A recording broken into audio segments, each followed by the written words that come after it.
大家好，我哋係藝術問米，一個簡單帶你進入藝術世界嘅節目。大家好，歡迎嚟到藝術問米，我係 Rachel， 我係 Peter， 我係 Winky。好似慢咗咁樣嘅，唔緊要，因為我哋太耐冇錄音啦，實在係，所以反應有啲慢。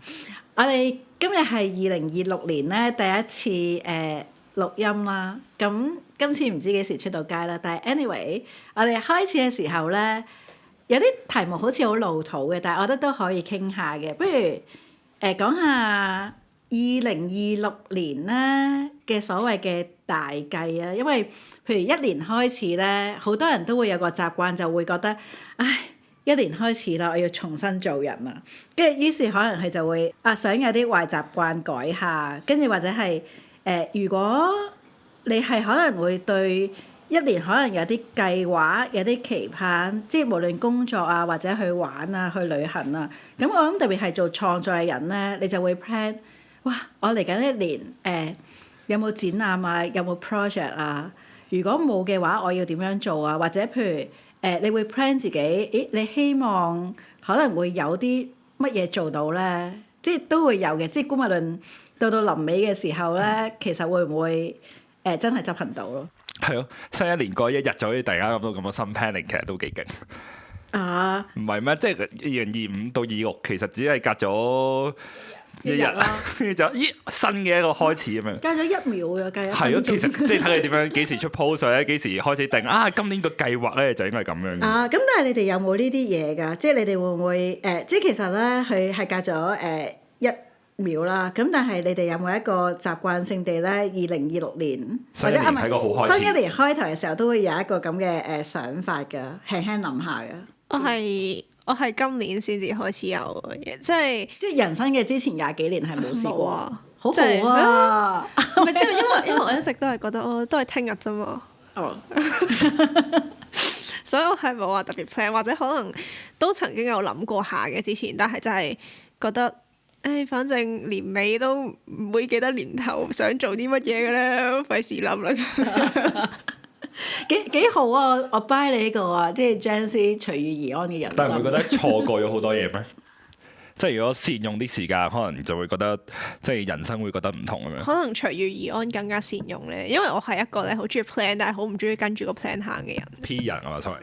但係我覺得咧，嗰個 plan 咧，其實個意義就在於你 plan 咗先可以唔跟自己個 plan 啊嘛。我係超譯咗嗰個新年好開始嗰啲唔啱 break 咗自己個 plan。唔係好啦，咁我哋講翻啦。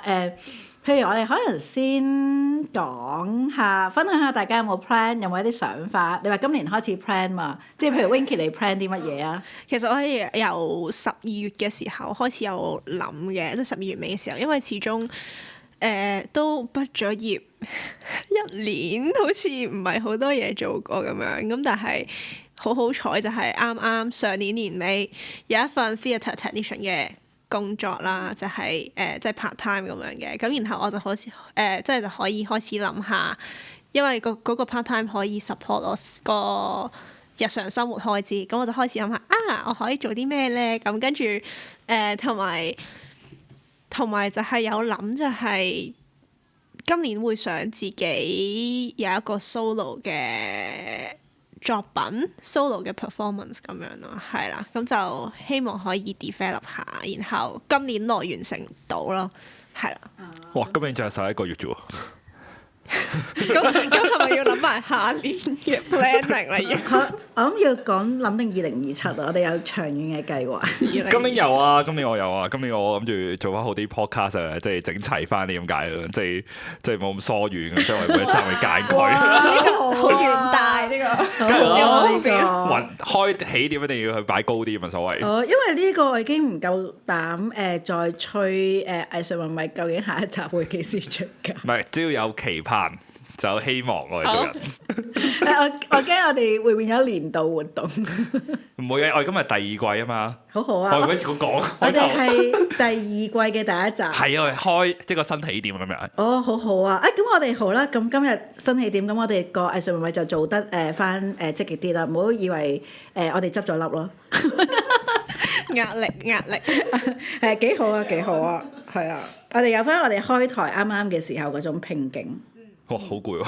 喂，新年第一句好攰。好啊！咁除咗嗰個 podcast 之外，你有冇咩想做啊？今年都冇喎，其實。係咪㗎？未諗到。都有啲同人合作嘅嘢，但係嗰啲係咪指望好遠咧？又未必咁樣。哦，你係咪驚因為呢個真係錄咗音出咗街啦，然後年尾聽翻嘅時候會覺得有點？因為其實頭先錄之前我都有講話，就係其實唔會啦。其實咁多年見自己都唔會記得翻上年自己講嗰啲乜嘢，落嗰啲咩目標。但係你唔會寫低嘅嗎？冇你啲㗎， plan 空想嘅啫喎。但係我覺得寫低係緊要嘅，寫低嗰年發生嗰啲咩事緊要，多於寫低嗰年有啲咩目標啊，係嘛？你剩翻低啲咩？哦，即係所以嗰啲咧目標都係空想，係咪知都係唔使寫低㗎？我已經有啲刷目標係新觀。設定係喺度等自己可以去到個位。你哋有冇係聽過一樣嘢係即係？我唔知係咪叫吸引力法則定唔知咩啦，但係總之就係咧，你新一年開始，你係幻想你已經過完呢一年，然後你寫翻你今年做過啲乜嘢咯。哇！我未聽過喎，呢個咁超前嘅呢個。即係咁樣就可以做到。係啦，即係好似我呢個好似超譯咗。我呢個超譯而家咧，喎我係要寫翻2026年我做過啲乜嘢，即係可能我有例如啦，我4月做咗第一個 performance，然後我6月有第一個展覽，然後7月咧就出咗本書，即係例子嚟嘅啫，唔係真嘅。咁但係我有聽過有啲即係講比較 new age 嘅人係有講過，即係 work 過呢樣嘢。咁要寫得幾詳細啊？即係例如話你今年要睇幾多本書，要寫幾多本啦，定係要即係話要寫睇多啲書？睇多啲書係咪好唔實際咧？即係如果喺呢個睇多啲範疇書，但係譬如如果你上年冇睇書，今年睇咗一版，咪多啲咯。 100% 會已經係，即係如果計 figure 咁，唔係一版唔係一本喎，一本即係都有10%啦。係啊，跟住我個跨步幾明顯。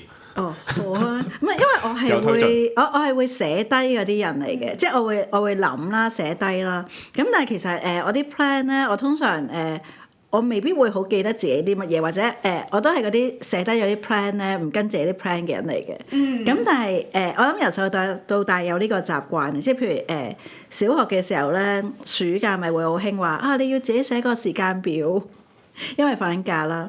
咁所以我會寫嘅自己。咁但係我從來都冇跟，我都會咁樣。係我會寫咯。咁今年我諗可能每年頭尤其是你做創作咧，有好多不確定噶嘛。咁你都會輕可能有一啲project 已經喺手啦，即係你會知道啊幾多月就會同人合作，跟住有啲事情發生。咁同埋可能做到一個位咧，有陣時係。可能有啲就被動咯，有啲就主動咯，因為就會有人揾你，跟住然之後就會話啊，不如一齊去做一啲嘢啦。咁所以有啲係被動嘅 plan 嘅，咁你自己亦都可能有自己有方向咯。因為咧今年咧我做咗一件事啦，我就我就咧問咧。係啦，我就問 ChatGPT 啱你啱，我就問 ChatGPT 咧嘅所謂2026年嘅運程啦，即係我個方向啦。其實咧我唔係真係好嗰啲迷信嗰啲嚟嘅，咁但係咧就姑且可以問下佢啦。跟住然之後咧，佢叫我話今年你都係適宜休息啊，因為我記得點解要問啊？係咪 train up 咗佢話我平時太攰，所以即係去你，即係唔係即係提供呢個好有情緒咁樣，好情緒安慰。今年唔好做咁多嘢，休息多啲咁樣係。咦？咁又冇喎，我同佢。你諗佢會你啊？我平時同佢冇乜情感交流嘅喎，我最多問得佢咧就係，咦點解隻貓咧成日都過嚟啊？鄰居隻貓，然之後佢有一個咧旋轉尾巴同埋好瘋狂咧，即係旋轉尾巴，係旋轉震動尾巴。跟住加呼嚕呼嚕嘅聲音，同埋狂嗨我隻腳隔離鄰居隻貓。跟住我啱啱尋晚問 ChatGPT 就係幫我解釋下呢個貓嘅行為。即係我平時同佢啲對話，我冇乜要去情感支援啊。但係我記得係乜嘢啦？因為我本身上年幫明報星期日生活寫咗嗰個 A 至 Z 藝術字典㗎嘛。咁跟住因為有啲朋友，咁樣講好似好自己作個估添，咁但係真嘅。有啲朋友問會唔會出書？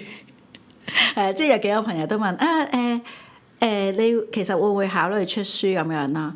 咁跟住所以今年因為12月中啱啱完咗最後一期，咁所以已經齊晒26期，咁 total 差唔多7萬幾8萬幾字，係一個可以成書嘅一個 project 嚟嘅。咁同埋我一開始去到寫嘅時候咧，咁我都係朝咗一個應該會出書嗰個方向去寫個文字嘅，即係如果有一個寫俾香港人。即係所謂嘅藝術入門課啦，咁呢個係明報個編輯去同我 propose 嘅，咁我會寫啲咩咧？咩內容咧？咁所以其實我覺得嗰個書係幾有意義嘅，即係成為書。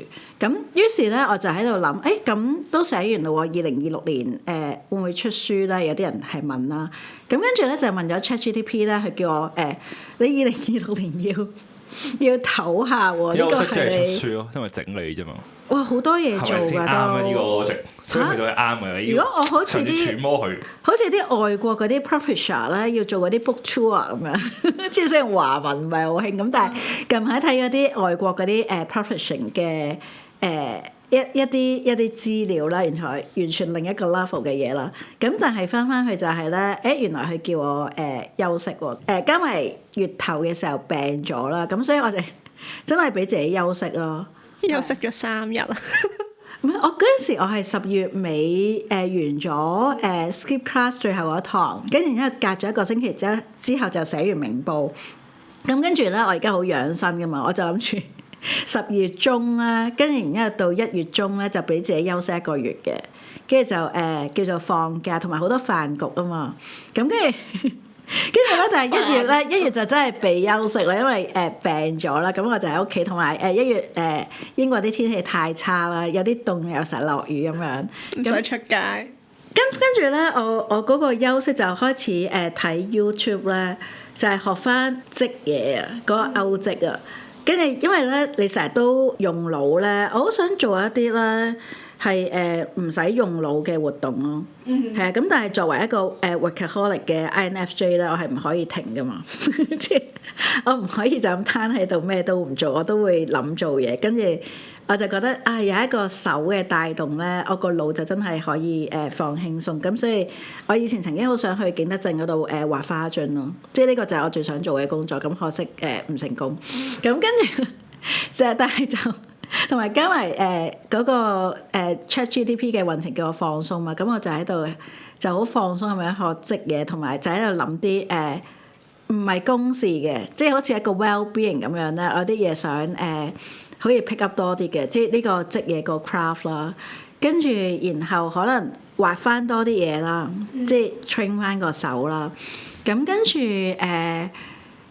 呢一啲咯，不過就好快就唔成功啦，因為我已經諗咗其他 project 同埋有啲其他嘢。所以就話你咪唞咗3日，休息咗3日。我係 FF 自己休息，但係已經後尾好似唔知1月2號定3號，跟住同個 friend 其實傾閒偈嘅啫，跟住然之後我哋已經有一個年度 project 發生，哇！即係已經話幾得意，我想做啊！即係好好一齊做啊！咁我哋今年就做咯，即係又有個咁嘅狀況。即係所以我覺得嗰個 so-called 嘅 plan 咧，其實都要因應自己個性格同埋行事嘅本質嘅都係。我行事嘅本質就係我發覺我有整咗2026嘅 plan 啊，即係係咩？即係寫出嚟。係啊，係啊嘛。我真係有㗎嗱，我1月8號整啊。但係你頭先同阿 Winky 講話你而家唔記得啦？我真係記錯。唔記得嗰個係你咯。但係唔係因為我要 plan 係啲好實務嘅嘢，即係嗰啲 deadline 嗰啲啫，咁所以就即係幾時報啲乜嘢，幾時報啲乜嘢啊？其實都係嗰個係一個 reminder，唔係好虛，唔係好實，即係唔係嗰啲好虛嘅嘢。都好好啊！咁我諗你首先個 plan 就係咧，要記得嗰個 plan。即係第一個 plan 就係首先要記得個 plan， 即係第一條 rule 先係咪嘛？即係 backup 有個 backup plan，個 backup plan 啊嘛。咁 Rachel 你會寫低你啲目標，定係打喺電腦，定點樣處理？我會我有寫低嘅，其實我中意手寫嘢。其實我嗰啲係咧要電腦又有寫啦，喺個 notes 嗰度有寫啦。跟住然之後咧，我係因為我以前習慣咗用 organizer，咁所以我一定要 print 出嚟咧，同埋我係要紙嘅，即係我覺得寫好老土添樣講。我驚已經冇啲 Gen Z 會聽我呢個節目。唔係，我都會寫嘅，我中意寫嘅。我覺得寫咗好似一個憑證咧，你落實同埋，因為你如果你寫咗係一個字咧，你電腦或者你個電話咧，你唔會成日都 flip 嗰頁噶嘛。咁但係如果你寫一個字，就唔見咗我拼咗喺上面咁樣。你 echo 翻落去電腦係唔得嘅。係我擺喺 top one 嗰度嘅嗰個 notes。top one 都冇用咯，就係咁。如果你寫咗出嚟咧，可能你寫話哦，今年有10個 plan 嘅，咁我都有嘅，我有 draft 咗大約，即係唔係好刻意咁，但係有即係有10幾個 plan 咁樣啦。咁跟住我就會貼出嚟咯。咁你得閒又望下咁樣，同埋你望嘅時候得閒又諗下咯。因為譬如我今年其實除咗嗰啲濕碎嘢咧，其實我有個我覺得我今年 plan 嘅時候咧，我個方向轉咗嘅，即係我唔係一啲細嘅事件咯。我要做啲乜嘢啊？我要做啲乜嘢？我要做啲乜嘢？即係而係我 plan 嘅時候咧，我就係諗如果2026年俾一個主題佢嘅時候咧，我今年個主題咧，我想做啲乜嘢？因為譬如我覺得有好多嘅，譬如有啲就係如果你係一個 big picture 人生嘅主題啦，即係如果你回想翻咧，你會發現每年其實可能你都有一個主題噶嘛，即係你望翻嘅時候，原來我今年我過完之後，我發現我個人生係處理可能自己嘅，跟住可能健康嘅，處理屋企嘅，處理愛情嘅，咁或者係可能即係工作嘅一啲嘢咁樣啦，你會有一啲咧所謂年度嘅主題咯。咁如果你話可能創作，因為創作有好多嘢可以做噶嘛，即係覺得尤其是而家創作唔係淨係做一樣嘢嘅，其實係即係好幾 slasher 嘅都。咁跟住可能你就會諗你有乜嘢特別想 focus 咧？咁我今年個主題就係我想寫多啲女性藝術家同埋女性攝影師嘅東西咯，即係而喺呢個主題嗰度咧，譬如我可能平時睇嘅書啊、睇嘅嘢啊、我研究嘅嘢啊，我會再睇多啲呢個範圍嘅嘢啦。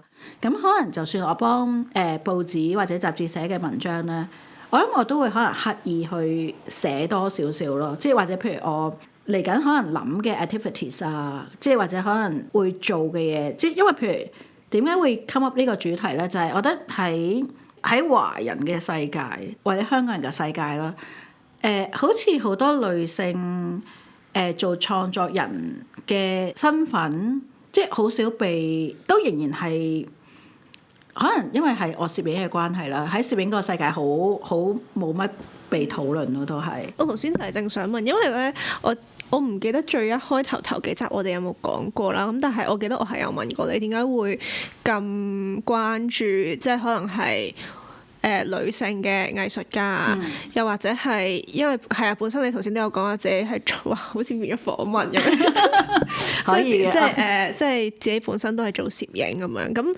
跟住你又有最一開頭個 podcast 開始嘅時候，你又講話即係想做啲口述歷史嘅嘢，同多啲女性嘅創作人傾偈嘅 dialogue 咯，即係譬如我會想做一啲，因為其實我覺得唔係淨係創作人啊，即係我本身離身，我唔係嗰啲我係女權即係嗰啲嚟嘅，咁但係我覺得有好多女性嘅議題係好慣性咯，冇乜特別去諗咯。即係你意思係日常生活嘅議題啊，或者可能你。即係當然，你唔同嘅人都會面對好多生活嘅問題啦。咁但係可能我好難代表一個男人喺度講嘢噶嘛。即係因為我唔係一個生理男嚟噶嘛。咁所以就算我講係啦，出翻嚟啦。但係我講都唔係好 legit 噶嘛。咁但係可能以一個我作為一個女性做創作，尤其是真係嘅呢個冇辦法唔咁樣講。我即係喺香港嘅攝影界，即係作為一個女性。尤其是你 imagine 翻，可能我由20幾年前開始，即係基本上，譬如我可能我係去永城嗰度去睇相機，啲人就係會俾部最 cheap 嘅相機我咯。即係你着條裙，之後女仔咁樣，跟住然之後，而家我諗會好啲啦，即係多咗好多女性攝影師或者喺攝影即係好活躍嘅女性啦。咁但係好耐之前真係，即係。譬如咧，學校咧嗰啲 technician 咧，我啱正想講，我以為你唔識機㗎，即係唔識，唔識用，唔識機唔環保啊！不過唔識用相機係一件事。係啊，即係嗰個好仲係好啲 stereotype 男人好 stereotype 嗰個世界咯。咁同埋譬如咧有一個好現實嘅，即係就係譬如你平時如果你而家即係可能啲聽眾你問自己，你數3個你喜歡嘅攝影師。我有㗎，但係咧但係係因為咧又係嗰陣時上堂嘅時候，你係有講好多女性嘅攝影師，咁 that's why 我個腦入邊會有咯。係啊，但係因為譬如我讀書嘅時候教嗰啲係一個男人啦，幾個好似全部都係男人咯。你意思？係我讀緊攝影嘅時候，係啊，咁我啲同事都係男人啊，即係成個 team 開頭都係我一個女性噶嘛，咁跟住後尾都冇啊，去到接咗都係冇啊。係都係冇咯。咁跟住咧，所以咧，佢哋會好同一班男性嘅攝影師，即係可能佢哋後生，佢哋讀書嘅時候睇嗰班，即係可能Cartier-Bresson 啊，然之後 Ansel Adams 啊，跟住日本就係阿森山大道啊、荒木經惟啊、西宮英江啊，跟住然之後香港就係得何帆啊、何帆同埋何帆啊，跟住然之後永遠都係嗰張相。係啦，跟住咧就好似如果你問普通喜歡攝影嘅人咧。其實未必咁多個講到女性攝影師嘅名字嘅，即係就算話譬如你講藝術家，我中意梵高啊，我中意 Monet 啊，即係我中意 Picasso 啊，即係未必中意啦，但係你會記得佢啲名啦。近年好啲啦，因為多咗人講草間彌生啦。咁但係再數啦，即係唔係完全冇咯，咁但係個比例係好唔平等咯。咁但係有好多歷史因素嘅，即係譬如喺外國啦，即係譬如喺英國啦。咁其實近年係做多咗好多關於女性藝術家嘅 issue 或者討論嘅。咁但係呢方面其實香港或者華文世界都係做得比較後或者比較少啦。即係我諗最少係華文嘅書寫啦，即係寫女性攝影師係冇乜咯。係啊，咁所以我會想寫多啲嘅。唔好意思啊，講咗好多。突然間好似一轉就轉咗去另一個 topic，聽咗另一個，聽咗另一集。我哋今日 OK 啊，繼續啊。但係我覺得，繼續啊。我覺得其實即係無論係女性藝術家又好啦，其實女性電影都好，我覺得係又近年係多咗好多唔同嘅女性嘅 filmmaker 嘅電影，我都覺得係同以前嘅電影好唔同咯，即係個 texture 啊，你睇落去個 storytelling 嘅係會係另外一回事。同埋我淨係覺得咧，有一堆喺外國、喺英國、喺美國係30幾歲呢個 range 嘅女性導演係非常之出色。係歐洲都好出色。係啊，係好出色，係一陣飆咗出嚟㗎啦。我對於美國冇乜興趣。係啊，咁歐洲都係嘅，咁即係譬如你 Aftersun，即係有好多好多，即係極度之出色，但係譬如係香港一講導演啦，啲女人啦，即係唔係完全冇啦，但係一講翻，譬如可能好習慣性，你一數大師或者你中意邊個咧，又係一堆男人嘅名，即係我唔都有許鞍華嘅。哇！我驚係淨係我哋先會提許鞍華。唔會啦。我唔知啊，真係，但係有個得個許鞍華頂住。但係如果你有睇佢嗰個 documentary 咧，即係佢都要好 muscular 好 tough 咯，喺個現場，即係嗰樣。咁好啦，我哋完呢個 topic。今集係有正題嘅。係啊。喺24分鐘嘅時候，我哋入正題。好好啊！其實我哋今日本身係諗咗一樣嘢想講㗎，我哋係想講下戲院嘅禮儀。冇錯，喺1月8號嘅時候，喺美國一間戲院，有人玩電話，跟住最尾嗰場係中斷，之後就係要報警啊！喺洛杉磯嘅 New Beverly 嘅 Cinema 啦，呢間戲院其實Quarantino own 嘅，咁咧就係一間專放菲林嘅 art house 上。佢係一個 no phone policy 啦。係睇電影嘅時候唔可以用電話，唔可以帶電話入去啊？定係唔可以用電話，即係純粹唔可以用電話，靜音或者熄機咁樣。我覺得如果要 lock 埋就好誇張，佢嗰啲靜收型咁。lock 埋係嗰啲 detox 水嚟㗎。係啊，你靜收型。唔係咁，你講 no sell 嘛？咁但係唔係正常，即係睇戲嘅時候都唔可以用電話㗎嘛？嗱，你問心先，你有冇人睇戲嘅時候見到人用電話？你睇中間梗係用電話。我會猛咯。唔係，我會帶錶咯，我會帶錶。Apple Watch 係光嘅，而家嗰啲我唔用 Apple Watch 㗎。咁我哋先由呢個帶錶開始啦。我哋咧逐一咧去到數，因為咧，我覺得譬如咧有陣時啲戲院禮儀咧，你係好問嗰個啦，但係咧你唔好意思出口啊。因為講開錶咧，有冇試過咧係以前嗰啲人嘅電子錶 Casio 嗰啲咧 set 咗 alarm 啊？係我嘟一聲啊，整一個鐘之後就1點2點咁樣。睇下好靜，通常但係嗰個我會算，因為好難 set 翻佢唔開響個嘟嘟嘅。係，但係我覺得咧，你睇下去到邊一個 level 嘅art house 嘅禮儀啦，因為其實咧，我覺得本身嗰件事咧，其實應該分翻開兩邊嘅。頭先講嗰個 LA 事件咧，我覺得用電話嗰個人咧，佢係行錯咗地方咯。首先係，即係佢行咗一個係 low sell，同埋行咗一個 art house 咧。即係如果佢行咗，譬如 let's say 係香港嘅旺角百老匯，冇問題，因為全世界都係咁樣。我相信我好認同啲，咪得啱嘅。因為譬如如果你行咗去嗰啲咩總統啊、普慶啊嗰啲，咁係咁樣噶嘛，即係。但因為依間戲院同場就有 Mastermind 嘅導演啊嘛，即係其實真係一間睇 art film，即係睇 art film 嘅導演。但係我覺得嗰個所謂咧，就係大家對睇電影呢樣嘢咧，其實係兩班人啊，即係個期望啊，即係譬如有一班叫做。有一班觀眾啦，咁其實睇戲係 entertainment 嚟噶嘛，即係娛樂啊，即係睇戲係娛樂嚟㗎，咁所以你就可以你會可能食爆谷啊，即係可能傾偈啊，食 burger 啊，即係叫我套餐一路食，一路去到睇啊，然之後講電話或者接電話，雖然唔係幾好，但係都撈喊嘅，因為就算唔接電話，隔離都傾緊偈嘅，跟住有按摩椅啊，跟住即係一個比較娛樂啲嘅體驗啦。咁但係譬如如果嗰一個咧就係你去咗嗰啲 art house cinema 咧，啲影迷好認真覺得睇電影係一個係好 intellectual 嘅 activities 咧，咁嗰個係另一樣嘢咯。同埋都幾明顯嘅，即係啲戲院好明顯係見到門口冇爆谷賣啊嘛。我唔知你察唔察覺，因為我最近開始終於發覺，咦係喎，原來冇爆谷賣。譬如邊間啊？但係百老匯電影中心唔唔係都係有爆谷賣？係啊，因為百老匯電影中心都有爆谷。呢個可能係歐洲嘅情況比較係咁。所以我哋唔理有冇得賣住啦。咁但係咧，譬如如果你係就算有得賣啦，即係百老匯電影中心啦。咁但係我去睇 Albert 嗰個24格嘅，即係好靜嘅，即係或者係再 worse 啲啦，唔係再 worse 啲，即係再對觀眾 demanding 啲，即係 David Drummond 嗰套 Blue 嘅，成套都係一個藍色，然之後由頭到尾，我諗你嗰下冇理由食到爆谷，即係因為咧你好多譬如比較 art house 嘅 movie 啦。即係當然你個投入度會高啲啦，跟住或者你嗰個配樂咧冇嗰啲爽片咧 bang bang 爆就可以掩蓋你嗰個爆谷嘅聲音啦。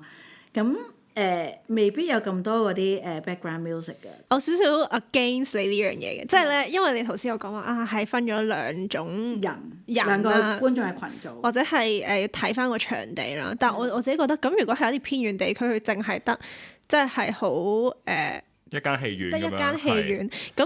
嗰個戲院會 serve 即係會服務晒兩群人㗎嘛？係啦，咁你點樣去分咧？同埋即係我啦，as 一個觀眾，我俾咗呢嚿錢入去睇戲嘅時候，我係想 focus 喺個電影度啦。咁但係就會出現咗兩群人咁樣咯。跟住我所以你係邊個黨派先？你入去睇戲想 focus 喺電影，但係嗰個 entertainment 個 experience 都係我睇電影嘅體驗，所以就係大家嗰個 expectation 唔同咯。但係你唔好影響到我咯，即係你做咩你一係你就唔好出聲咯，即係你做咩我覺得冇乜所謂嘅，但係你唔好影響到我嘅視覺同埋聽覺咯。我突然間係啊 ，if you can't beat them, join them， 即係出去買個爆谷，唔得咯，唔可以。好貴㗎，好唔捨得。即係我覺得如果你要一路睇電影一路睇電話或者一路食大餐嘅話，你不如你屋企自己買個 projector， 然後喺屋企睇。我覺得係睇場合嘅，即係譬如嗰啲咧好 entertaining 嗰啲爽片啊、細路仔片啊、Marvel 嗰啲咧，其實我覺得食爆谷成個體驗係 OK 嘅，即係我唔係好抗拒，同埋可能如果我去嗰啲合家歡時段咧，即係星期日嘅唔知幾多點，跟住咧去睇啦，我會有啲預咗嘅，即係我覺得嗰陣時你個心理你都會調節下咯。咁但係譬如如果你去咧，可能電影中心。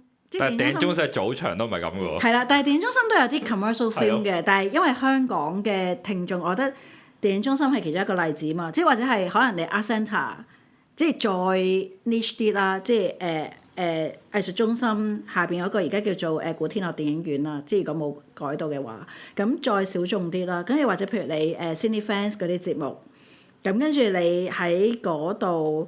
做咗譬如嗰啲電影禮儀嘅嘟嘟嘟嘟嘟嘟，即係 N 咁多嘅行為啦。咁可能嗰個困擾度就會比較多啲，因為嗰批佢嗰陣每個人都嘅。會一秒成名機會嗰個 level 嘅，因為我覺得個觀眾嘅期望會唔同咯，即係頭先係啊講話就係睇戲就係一個比較可能精神層面咧嘅活動嚟㗎嘛，即係你想哇即係吸收個養分啦，即係唔係一個 entertainment 咯，你會想為大家都好似有一個比較寧靜嘅空間，跟住然之後去睇個戲，即係當然有啲人就會話咁中意靜，你翻屋企啦，翻屋企咪最靜咯。即係但係有啲片翻屋企睇唔到，咁樣一定要戲院先睇到。係就會瞓7次咁樣。係咁，除咗你話譬如嗰個爆谷啦，爆谷呢個好瞓覺 ambiguous，瞓覺。即係睇蔡明啊，唔覺意瞓着咗咁樣。嗱，我覺得瞓着咧就係在所難免嘅，即係咧。有啲戲真係太過唔同嘅，即係一啲嘢好難睇，或者即係真係好精緻就好難睇，但係都影迷就係好似練功咁樣咧，係練出嚟嘅，即係你唔會喺中七咧去睇嗰啲 art house cinema 咧，你唔瞓噶嘛，中五中七，即係你啱啱踏入嗰個年紀，即係你嗰個功力咧就會隨住你個年歲增長噶嘛，即係譬如你可能仲讀緊書嘅時候買電影節，因為學生飛就會亂買。24格可以睇幾多格咁樣？即係你學生飛你就亂買，可能你就一個電影節買50張啦，咁你應該仲有1、2、3套。即係會瞓咗咯，或者更加多。都合理咯，我冇話有問題㗎，大家唔好咁樣望住我。咁但係我覺得有問題，但係呢個問題有啲尷尬。有問題係睇到有鼻鼾咯。所以就係講翻就係你唔好騷擾到我咯，你瞓你嘅事。如果有在場嘅觀眾有巨大嘅鼻鼾咧，瞓到你會點樣我睇下我醒坐邊佢嘅嗱我係有啲衰嘅，如果我坐佢後面，我掗佢張凳咯會。如果坐喺側邊咧，你會咁掂佢啊？可以批咋係嘛？係撞一或者撞佢。叫翻佢起身欣賞到戲，即係唔係你依個出發點，即係都唔好嘥錢，即係呢套戲都好好睇咁嘅意思。但係我覺得鼻鼾嗰個都比較被動啲。嗱，我覺得瞓着在所難免嘅，即係個人嘅事嚟嘅。咁係啦，咁但係咧鼻鼾佢自己都控制唔到嘅。不如我哋講一啲咧比較係即係自己可控嘅侵害性。例如你最唔中意啲乜嘢啊？啲人遲到，講電話咯，即係真係電話響，跟住點會有人喺戲院講電話係啊㗎？但係真係有係啊咁樣係啊，係睇緊戲啊！而家跟住仲唔收線今晚咯。翻嚟再同你講啦，咁樣跟住咁分裂，跟住可能都幾嗰個 mon 係頭先你講好靜嘅一場戲咁，你就 break 晒所有嘢，即係全世界嘅 focus，即係成戲院嘅 focus 係去咗你度咯，就唔係喺套戲度咯。咁我覺得講電話過分啲嘅，但係咧好似而家咧，我唔知係咪因為專注力下降嘅問題咧，其實睇唔係睇下冇咩咧，嘢都賴啲專注力下降 ADHD 嗰啲，即係咁樣唔係幾好嘅，我覺得。你刺痛咗個。好，我哋即係大家有我哋乜唔好咁樣賴先，即係正視個問題咁多啲。咁，我係哋修正下啦，純粹因為有咗手提電話嘅出現，係個電話嘅錯。如果冇電話就冇得係啊，玩。真係啲人分心咯。冇電話就冇得玩。係咯唔係，我想講嘅就係咧如果睇睇下唔係玩，唔係傾電話，而係咧拎個電話出嚟玩啊，好多噶嘛而家係睇睇下覺得好悶，拎個電話出嚟撳下都好正常，scroll 嘅。下。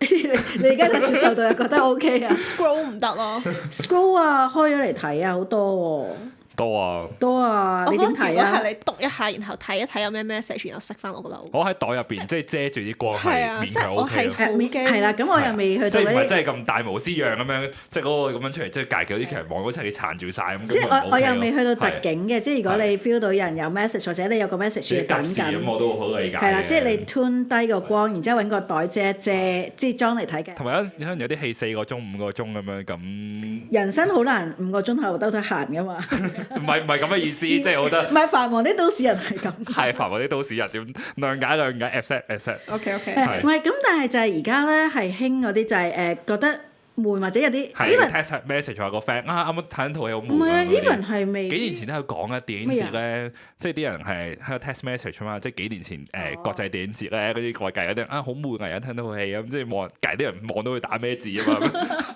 呢個都幾好笑，但係有啲一來就係test 啦，即係我諗有啲係心癮咧，就係慣咗得閒就要碌下個電話，真係有啲大模斯樣咧，你見到佢係唔唔係覆 message 傾偈嘅，但係就攞個電話開爆個光度咧。呢啲真係唔得咯，即係真係好差。因為我比較有一個深刻嘅印象咧，即係當年喺尖沙咀 The One，跟住睇一代宗師啦，王家衛嗰套啦，跟住然之後咧到中段嘅時候，中後段章子怡向梁朝偉表白咧，即係一個好 core 好重要嘅場景同埋好靜啦。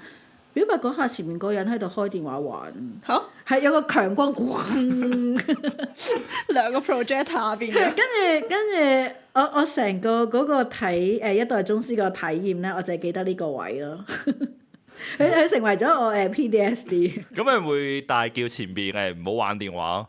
哎呀，我覺得呢個位你夠唔夠膽啊？你會唔會話嗰啲人嚟㗎？我會好欣賞啲話嗰個人嗰啲人咯，我都會好欣賞話嗰嘅人啊啲主動講嗰啲咯，即係我都會可能會嘅。如果真係佢好耐嘅話，即係我試過，其實我好欣賞話嗰啲人嘅，即係如果咧話，即係譬如有個人喺度喐啦、嘈啦，總之嘈啦，跟住然之後咧有個人肯出聲話咧，我會暗暗地為佢鼓掌。我都會啊，真係勁啊！呢啲即係呢個勇氣唔係咁簡單啊嘛。係啦，即係我覺得係嗰個被討厭的勇氣。唔係咁嘅意思啊！喂，但係我覺得嗰下衝破嘅，其實除咗你本身你係比較即係都勇武嘅嗰下要，咁但係咧，我覺得係欣賞嘅，係絕對係好事，同埋我好希望有個咁嘅角色嘅。咁但係如果你自己做嘅時候咧，因為我係嗰啲我唔鬧人嗰啲人嚟㗎，其實 basically 啤人我都唔會㗎。但係佢喺你前面好難啤住，因為你真係撩你都可以啤住佢佢背面咁樣咯，係跟個頭過去啤。但係我都唔會㗎，因為你動咗氣咧，自己就係動氣啊，即係動氣好辛苦啊。因為我但係如果我見到呢樣嘢，我已經動咗氣啦。但係再 further 動氣咧，即係你 action 動氣。但係我係 OK 嘅，如果有人話。咁但係我喺倫敦，我係有一次係忍唔住嘅，因為係咪睇破地獄定乜嘢咧？總之喺Haymarket 嘅 Odeon 係市中心嘅真嗰間戲院㗎啦。點解嘅？因為好哇！細，又細個 screen 又細，好嘈喎。因為通常好坐係。因為通常去嗰度咧就係係睇港產片先會，即係你冇得揀，因為嗰間就係做港產片，你就會去 Haymarket 啦。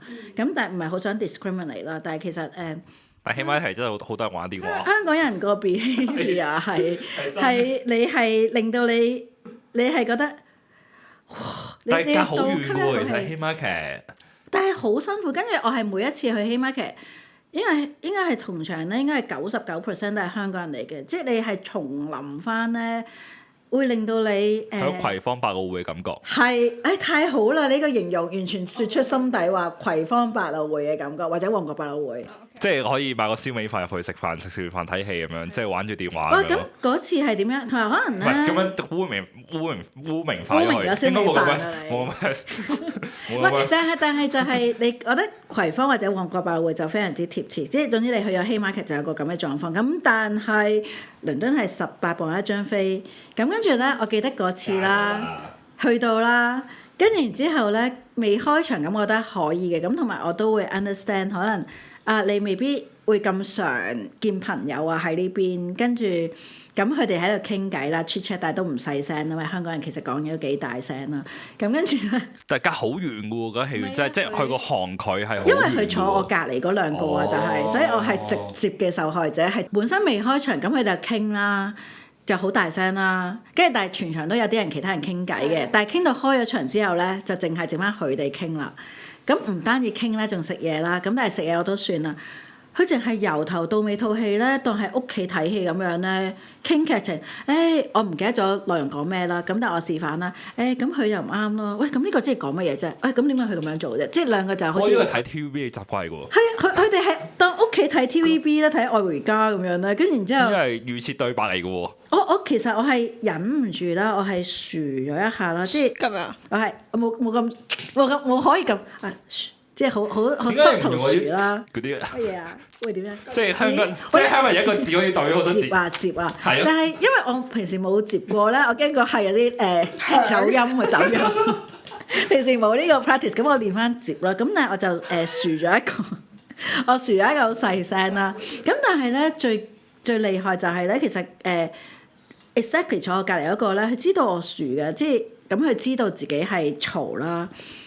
佢繼續傾啊，佢係繼續傾啊，減低個音量。冇，係啊，佢減低個3秒，即係其實咧，如果我諗正常嘅人咧，就係可能你自己傾得太高興啦，其實你未必好意識自己係一個困擾嚟嘅。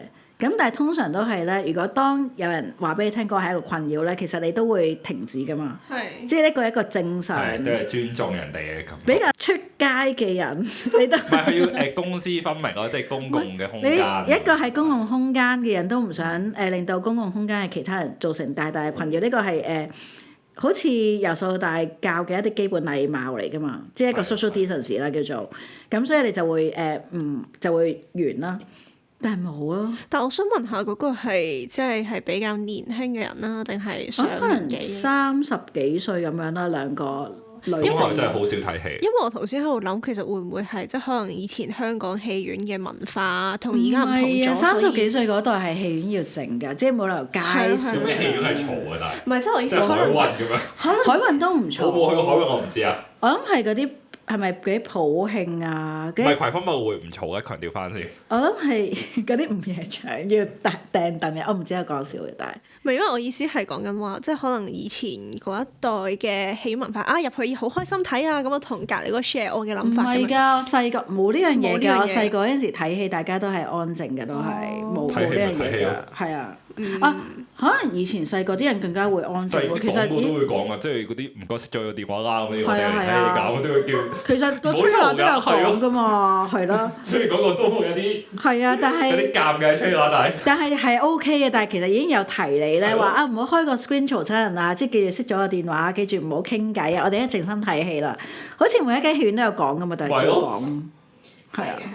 係，同埋，反而我覺得以前 so call 以前80、90年代啲人咧出街咧，會比較注重自己失唔失禮啊。以前有個 terms 叫失禮㗎嘛，即係你好怕失禮，你就唔會有嗰啲即係勸話同埋。而家係少咗用呢個詞。你唔會你唔會踎喺地下嗰啲咯，咪咯。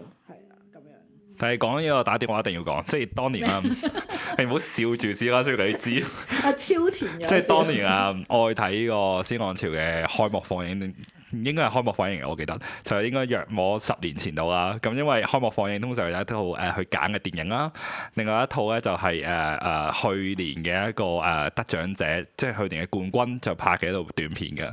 咁啊播完嗰套都係應該係泰國嘅片嚟嘅，係不過唔好啊！以前我真係唔記得咗個名，咁唔知乜乜狂咁樣啦，係咁跟住之後咧，咁去到嗰個開幕電影啦，咁啊中間有黑 screen 喎，咁咧嗰個場因為啲人係冇喐過啊嘛，跟住突然間有人電話響，咁都響咗幾下啦，咁個 screen 下都仲係黑 screen 啊，大家注意翻。跟住我嘅後邊我喺百匯電影中心睇，我應該係坐 D 排或者係坐 EF 咁樣啦，即係後邊 G 打後嗰啲咧，咁就係話前面熄電話啊咁樣嗰啲啦，跟住之後搞2秒，嗰個 screen 有個電話喺度。即係就係嗰啲屋企台頭電話啲，就係一個即係個有啲尷尬嘅，但係我係好欣賞嗰個行為嘅。我欣賞啊！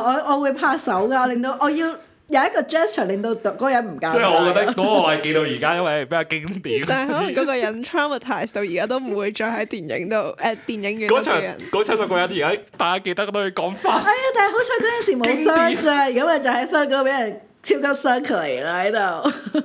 但係幾好啊！呢一個經典之作。但係嗱，咁我覺得呢個咧，我而家要嗰啲唔係我每次咧見到嗰啲黑 screen 有人電話響咧，我都會覺得啊會唔會有？唔好出聲住啊嘛！唔係，但係我覺得呢個咧要補翻嗰啲咧，好似做咗一啲嘢，然之後要警惕啲兒童咧，唔好有樣學樣咧。我係仍然鼓勵啲人咧。我都係鼓勵，我係欣賞個行為，我強調翻，我只係覺得呢件事係記到今日啫。傾偈或者好似我上次希瑪琪嗰個咁 horrible 嘅經驗咧，一定咧要見一個殺一個嘅。唔係呢啲我係包容嘅，唔係因為其實可能佢真係唔係好知啦。其實我覺得可能有啲人唔係咁 aware 自己嗰個干擾嘅。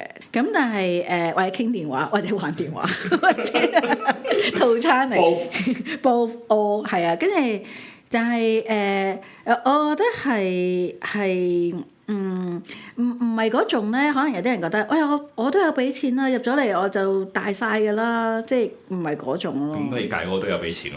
係，我都有俾錢啊嘛，我係。頭先我哋一開始仲有一個嘅，即係嗰啲就好主流啦。但係有一個都得意嘅，即係譬如有啲人係遲咗入場啦，跟住咧，然後因為個戲院裏邊已經係黑晒啦，咁於是咧佢就會開自己個電話咧嘅電筒啦，跟住就照自己好似院務咁樣咧帶自己位咯。咁但係我會覺得因為你已經遲到啦，咁你突然間人哋靜靜地已經睇戲咧嘅時候啦，跟住你入嚟咧，其實全行人已經係起身，又要喺度有啲騷擾咁樣，咁已經好騷擾噶啦。咁但係咧嗰個燈咧真係唔惹少咯。係啊，即係嗰個一路照到你埋嗰個位，仲要有陣時係兩個人嘅，咁所以話，喂，係咪呢度啊？喂，好似係呢行啊，即係仲要傾咯，跟住就好啦，多謝晒。跟住咧，因為我其實有陣時咧，我哋睇戲我都會遲到嘅，咁我就係用個電話啦，但係我係將個 mon 校到最暗咁樣照啦。係個傷害性冇咁低嘅，咁但係可以提大家咧，其實人類嘅眼睛咧，你只要喺個黑暗嘅地方大約企3至5秒咧，你就睇得翻嘢。係啦，我去到後尾我係發現咗呢樣嘢。同埋我遲到求其揀個位坐就算啦，就唔好咁追求咁多。所以我覺得第一咧，遲到你唔好 panic 先嘅，你入咗去咧，你喺細力啲推門，同埋唔好咧，你個門咧 boom 即係嗰啲嘅，跟住咧，然後你喺嗰個位咧，你自己都定一定心神咧，你大約真係定3-5秒，又順便望下啲位先啦。望清形勢。望清形勢，有冇人，有冇空位，有空位就坐啦。跟住然之後，可能咧，同埋你個眼就慢慢可以適應到咧，你就揾到自己嘅位置咯。但係你就唔好好 panic 咁樣衝過入開晒電話，然之後就搞晒成場嘅人咯。係，即係本身買個好靚嘅位就放棄算啦。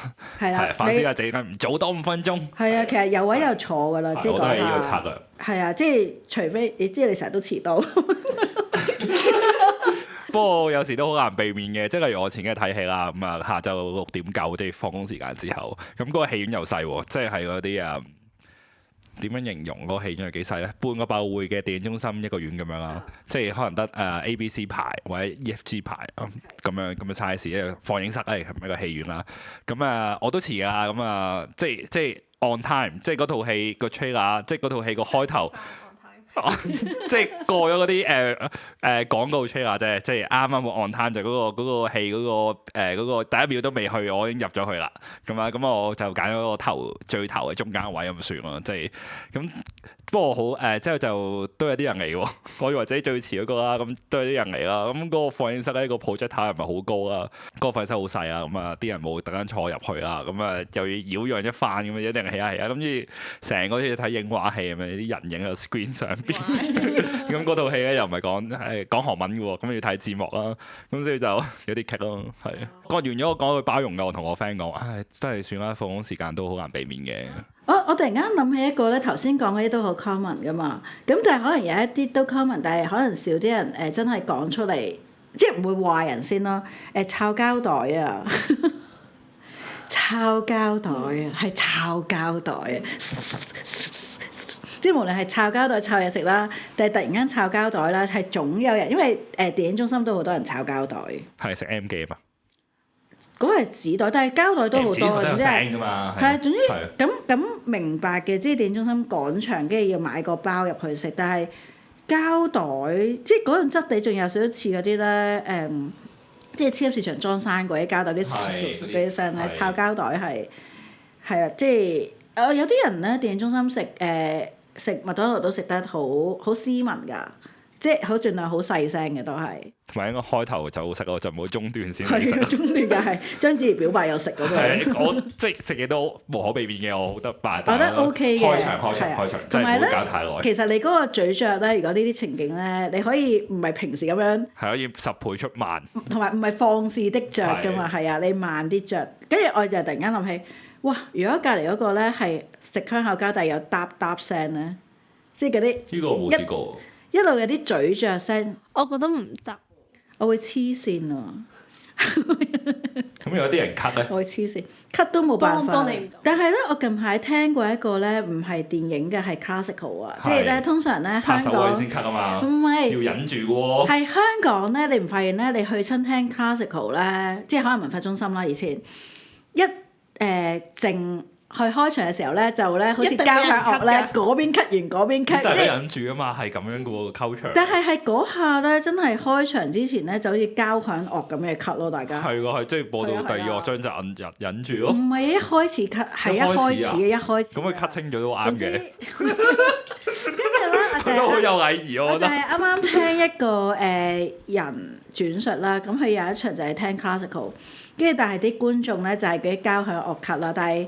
我覺得呢個為咗啲尷尬嘅，因為但係就唔知點解咧，一熄燈咧，氣管就會發作㗎啦，大家。唔係即係預備啊嘛，我覺得冇問題喎，但不過都係咁嘅睇嘅時候又唔係太專你唱心，即係所有拍手位我信我都係一啲處理所有自己私務嘅時間咯。跟住嗰個 musician 係咧係停止咯，佢等大家 cut 完晒先，佢淨係停咯，停啊。即係好多地方都係咁嘅喎。係啊，但係呢個都係個所以特色嚟喎。我覺得 cut 嗰個係尷尬，係咪因為咧一熄燈咧個空氣嗰個含氧量就變？唔係一熄燈話俾你聽，差唔多開始，大家快啲咁樣嗰啲。快啲 cut，係快啲 cut。但係係啊，有啲微秀話摷膠袋啦，香口膠啦，因為前嗰排聽咗一個 podcast 個嘉賓，即係有個主持訪問兩個嘉賓，其中一個嘉賓咧，我係聽住佢食住香口膠做訪問。即係一路講嘢一路。係啊，所以由頭到尾咧都係，跟住有喂，陣但係唔係會後製嘅咩？好難 cut 嘅條聲咯呢啲但係好難 cut 㗎啦，你成段，但係已經我諗，如果可能嗰個係 YouTube 冇咁 disturbing 嘅，因為你見到個樣嘛，冇畫面就係 broadcast 啊，broadcast 嗰個香口膠聲就會放得好大，因為你冇畫面喺度 distract 你㗎嘛。係，跟住譬如我話好似全部都係我講添。唔係啊，其實我有個問題想問大家嘅，就係如果即係可能你睇嗰套片，跟住嗰個位係一個笑話，然後有人笑，咁你覺得嗰一個算係一個 disturbing 定一個純 OK 粹啊，我覺即係自然得反應係？唔笑位佢都可以笑。哇！呢個可以攞出嚟講喎，即係咧，因為而家好多啲舊戲翻做啊，早10年前已經有討論，就係嗰陣時即係10年再見楊德昌啊，或者再做一啲花樣年華王家衛咁樣，即係國際電影節嘅主題啦。咁嗰陣時已經有啲人開始講，即係嗰啲舊戲啦，嗰啲 gag 位同而家就唔惡位同㗎笑啊嘛，係啊，惡位笑。同埋係咪有啲群眾壓力㗎？即係你等於細個喺小學咧睇教育電視咧，其實你可能你喺屋企睇嗰套嘢唔會笑㗎嘛，但係嗰啲群眾壓力之下咧，就係教育電視就會笑。即係喺個大劇院咁樣睇呢個，跟住即係年長啲嘅人就好唔鋸好唔鋸啲人喺度笑咁樣咯，即係當年都唔笑呢啲位。好啊，但係我覺得可以討論下呢個惡位笑，因為我覺得有啲人就會覺得都好滋擾嘅。你點樣睇啊，Winky？因為我自己覺得。我係將電影同埋劇場比較嘅，因為劇場如果你睇嘅時候笑，其實冇人會話你噶嘛。即係嗱，我自己 experience 啦，你有任何嘅對於套劇嘅反應，其實係冇人會話你。但係調翻轉喺電影，好似就係我自己覺得有一個 mode 就係我要靜音模式咗自己咯。即係所以反而我以前睇嘅時候，我會係某一啲笑位，但係我會忍住唔笑咯忍。笑啊！係啊睇 comedy 點算咧？ comedy 大家笑大家笑，但係佢話嗰啲咧 cover 咗其實啦佢覺得好好笑，但係世界唔笑，佢忍笑。係啊。哦，咁抑壓嘅你睇電影。因為我笑嗰啲位係我喺度睇後面嗰啲即係唔係 main cast 嘅演員喺度做啲好奇怪嘅嘢，我都會喺度笑咯。因為咧，我反而我係傾向唔笑嗰啲嚟㗎，即係睇嗰啲喜劇咧，我反而有個覺得唔係好合群咧，就係咧啲人喺度笑啦。哦，咦？咁你 remind 咗有一個唔係喜劇嚟嘅喎，有一睇破地獄啦，由頭到尾笑喎，有人唔係嗰啲諷刺或者嗰種笑喎，而係佢真心係開心覺得笑開心笑，跟住我就會有少少問號啦。笑係我覺得可以有一定嘅包容性，因為你情感嚟㗎嘛，即係你嗰種忍笑有啲辛苦，但係只不過如果咧，你又幻想到，譬如我話破地獄咧，因為佢係笑得嗰個就程度，我覺得佢大約係3分鐘笑一次嘅，係連續地笑足個幾兩個鐘，3分鐘笑一次咧，跟住就有啲 over 咗咁樣。但我想提出一樣嘢，就係有一次我係即係做劇場啦，咁我係 performer 嚟嘅，跟住咧有個觀眾係真係由頭笑到落尾，後尾就發現原來佢係即係可能係有啲問題啦，即係唔係話黐線或者點樣，係純粹嗰個生理上佢係需要去笑。咪之前嗰套戲咯，I Swear 咯，咪係呢啲咯，即係 I Swear 嗰個戲就係講有一個症狀，唔記得咗咩名啦，就係有陣時你會控制唔到，係啊，跟住你就會你 even 會講粗口咯。哦，OK。係啊，所以我覺得笑係 yes and no 嘅，即係如果最近我開放啊，笑係，所以你唔使忍嘅下次。OK，收到你。係啊，但係我覺得反而咧，可能如果全場好靜咧，你自己係爆笑嘅，應該你尷尬的是你，但係冇認，你唔認就得㗎。你邊個啊？唔係我。跟住仲有摁腳咯，有冇試過啊？你知唔知一路喐動咯，總之有人喺你側邊喐動。我勁嬲啦！我前兩日拍嘢啦，咁就係又係成排凳咁樣啦。嗰個人係咁喺度摁，即係其實佢係佢嗰啲凳係嗰啲你當係體育館嗰啲凳一排咁樣，即係好似戲咁樣一個 flip 落嚟嗰啲啊。係啦，跟住佢又係嗰啲我係坐喺一邊啦，佢係坐喺 totally 另一邊啦。即係總之你坐10號，你坐1號。係啊，成排人都喺度 feel 到啊！但係佢完全唔知佢摁緊腳。因為我驚自己喐身喐勢咧，都影響到人哋。其實喐都係幾影響嘅，即係譬如因為我有啲嗱呢個就好 personal 嘅，其實我好怕人咧喺我側邊咧，唔係睇戲啦，日常生活都係啦，我好怕人喺我側邊搣手指嘅，即係唔停咁樣 non-stop 搣手指，或者有啲細微翹頭髮啊，係咁即係撩頭髮，係啊撩頭髮，搣手指係個可怕性係對我嚟講係高啲嘅，即係同指甲刮黑板係冇分別嘅。咁咧，如果譬如有啲人啦，係坐戲院啦，跟住如果陌生人啦，你發現嗰個人喺你側邊搣手指咧，跟住你覺得 Oh my God！但係你意思係搣手指嘅聲？唔係啊，係個動作啊，即係重複嗰個行為。可以調位啊你？冇得調位啊，所以我好中意咧。BC 有一個咧，咪得一張凳嘅，我好中意坐嗰個位。有一行C 行啊 D 行有一個係得一個位，我中意坐嗰個位。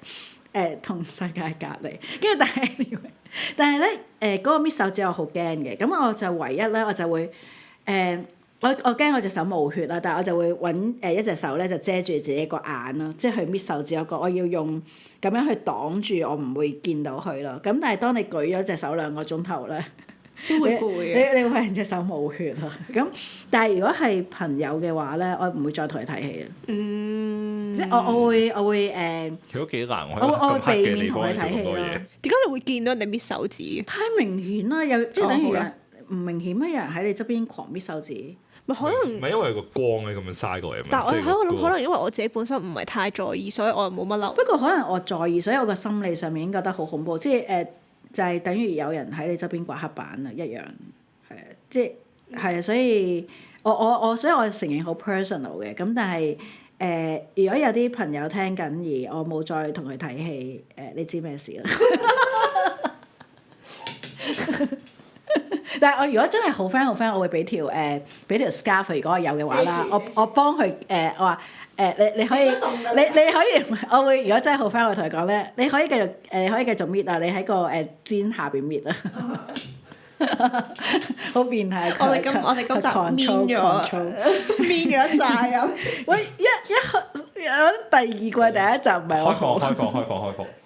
唔係我好。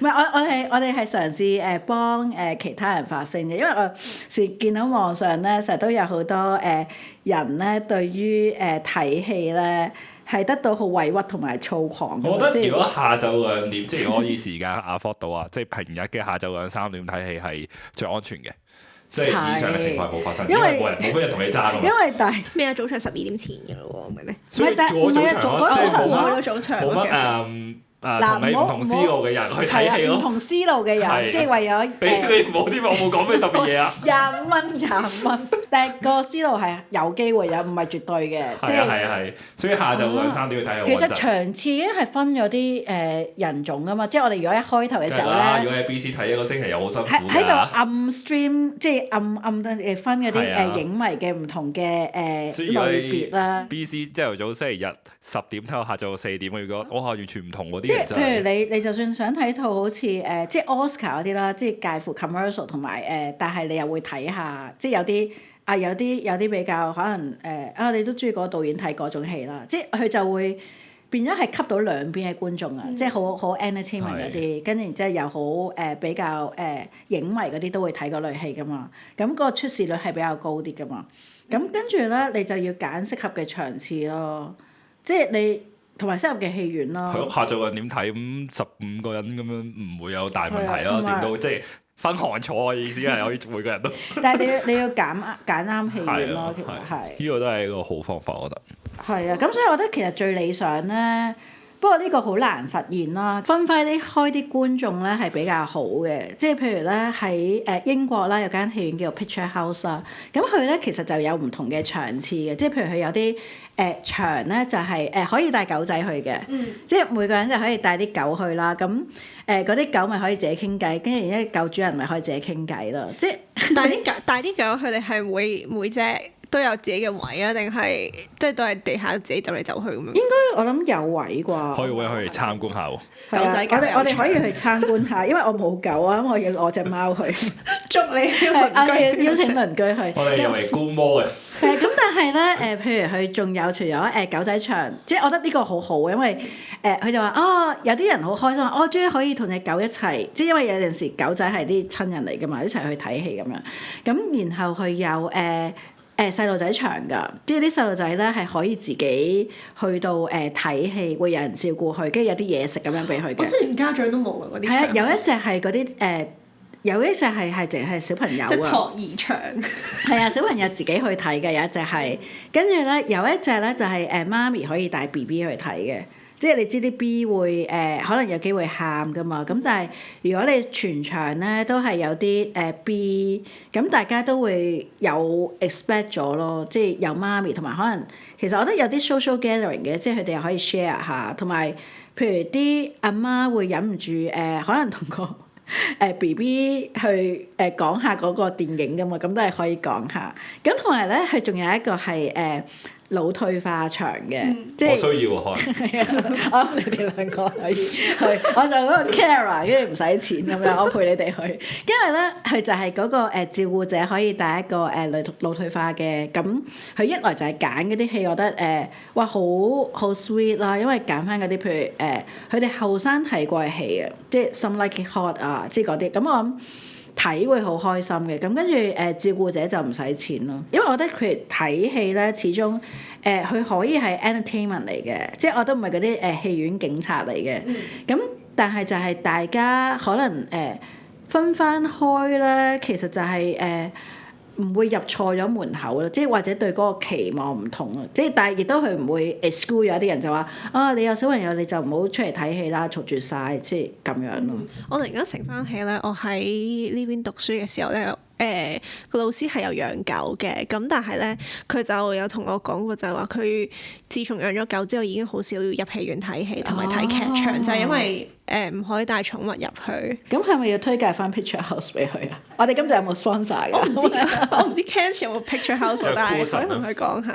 因為 Picture House 有去揀啲地方都幾好㗎，佢成日揀佢係我覺得佢係佢係有啲大學城啊，即係同埋有啲比較可能叫文化多少少嘅城市，跟住因為我覺得佢有少少似百老匯電影中心嘅，即係佢又唔係完全好 art film 好偏門嗰啲嘅，佢有啦當然係，咁但係佢都有啲即係可能 Oscar 嗰啲片嗰啲咯。我第一次聽有呢啲分場嘅，即係分唔同嘅場嘅。我覺得其實香港都可以考慮咯，即係希望香港做 marketing 嘅人聽到啦。即係我覺得一來都係好似一個 event price 啦，因為譬如我聽過近排有織冷3場啊，即係歐職場啊。即係成場啲人一排排係啊，喺度織一排排嘢喺度一路織嘢一路睇戲咯。咁跟住所以佢會有個燈仔嘅。如果你唔可以黑暗中織嘢噶嘛，咁所以就留一定嘅光度嘅，你又睇到戲又織到嘢嘅。咁有啲人就會好中意啦。咁但係當然我唔會去啦，連搣手指我都咁驚嘅時候。咁但係同埋我睇戲要好專心。咁但係咧，我覺得如果分開咧，即係大家都可以入翻一個啱嘅門口咯，就會好啲咯，冇咁即係唔好影響到人冇哋為前提，冇咁容易係大家有衝突咯。因為我覺得有啲戲咧，其實就擺明入錯門嘅，即係有啲話哇，真係偏門到咧，係嗰啲我哋睇嘅上帝難為，上帝難你都冇瞓為。覺，我都瞓着咗。我哋被稱為咧的難為上帝啊最係影迷之挑戰嘅一套咧，佢聲稱自己係sci-fi 啦，咁但係成套都係黑白啦，瘋狂喺度殺人啦，你唔知個時序啦，跟住嗰陣時係好似 Cinefans 咧係揾咗啲影評人去到揀影評人之選嚟嘅，張偉雄嚟嘅呢個係西灣河嗰個搞嘅，喺上帝難為喺 The One 睇嘅，係，但係應該係康樂及文化事務局嗰哦啲嘢。咁 anyway，咁呢套係阿張偉雄揀嘅《上帝難為》，跟住然之後我見到佢嘅時候，我問翻佢咧，我話點解揀呢套啊？因為佢話佢都覺得好有挑戰性，咁大家挑戰下。佢呢個係蔡明亮嘅玩法嚟喎，即係我之前睇影後談啦，咁啊即係蔡明亮嘅影後談啊，佢話啊點解即係你啲戲咁悶嘅？有人咁樣問，即係大概意思係咁樣。我唔記得 exactly 你個問題係點，即係蔡明亮就答話我想睇下電影院入邊人嘅行為咁樣，即係人類觀察嚟㗎嘛。咁但係譬如我覺得嗰啲戲，我諗大家就會係影迷戲咯。咁但係可能有啲戲嗰啲Marvel 暑假大片嗰啲，咪即係嗰啲哇大家可以好喧譁咁樣。咁但係有啲戲比較尷尬啲係中間嘅，即係嗰啲 Oscar 啲戲咧，又有少少係好似影迷會去睇，但係亦都係好大片嘅。咁佢會將兩群人group 埋一齊咯。即係譬如我覺得有啲似咧，頭先話分場咧，除咗有主題之外咧，其實有啲似靜音車廂。跟住如果講明呢場咧，真係唔好嘈啦。咁你就好似有一個默契咧，就你可以同埋你想真係完全安靜嘅，咁你先揀嗰場咯。即係我覺得可以 try 嘅，可以試行嘅。即係今集好面。好啊！我覺得應該唔好咁樣開始啊！我哋2026年第一集，但係我哋係想為有啲影迷發聲，係啊，建咗一個理想嘅觀影環境。好有大志。啱，好啦，咁我哋完啦，好啊，今日差唔多，拜拜。拜拜。多謝大家收聽啦！咁中意嘅話咧，記得 like 同埋 share 俾身邊嘅朋友聽，俾大家一齊認識多啲藝術啦。大家有咩問題或者想聽嘅內容，都可以留言話俾我哋知，我哋有機會咧就會回答大家。都可以留意我哋 Instagram artrise.podcast。咁有新嘅集數上咗咧，大家都會即刻知道噶啦。咁我哋下集繼續藝術問米。